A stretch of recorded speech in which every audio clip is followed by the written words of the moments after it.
I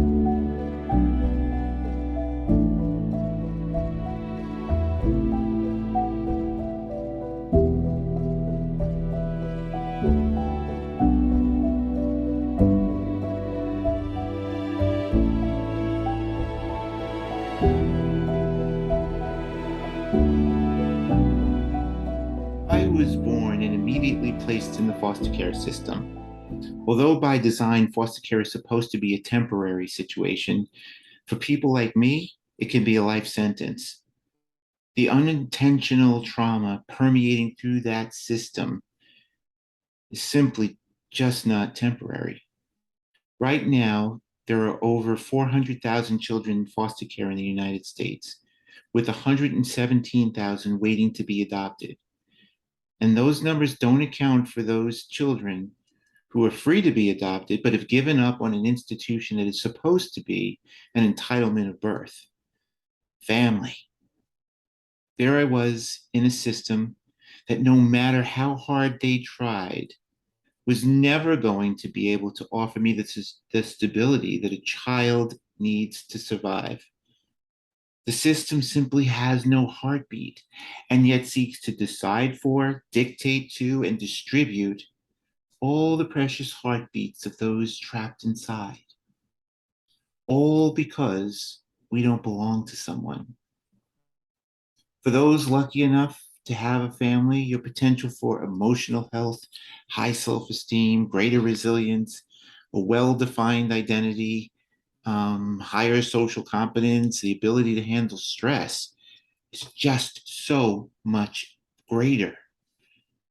When you know where you come from, and more importantly, when you know where you belong, your potential for growth is limitless. Luckily for me, my life's path crossed with a teacher and a coach who took the time and effort to see me. He gave me messages contrary to the ones that I was receiving at home, contrary to the ones that I was receiving from society, and contrary to the ones that I was creating in my own mind. All I can say is that whatever fate was watching over me, it gave me the courage to believe in him.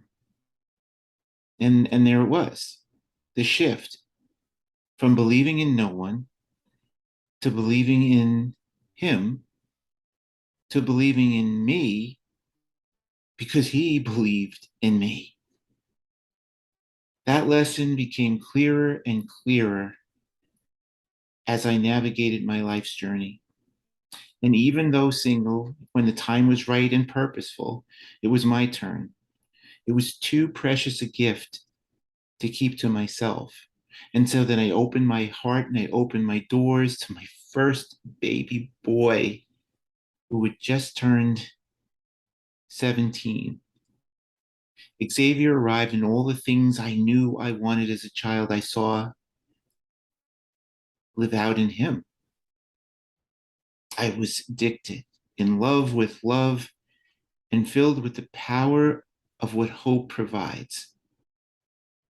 Jonathan arrived at age 14, followed by then Ronnie, who was 13, and then came Carmel, who was 20, and then Cameron, then Sincere, who were both 12, and then John, and then Trenton, who were both 17.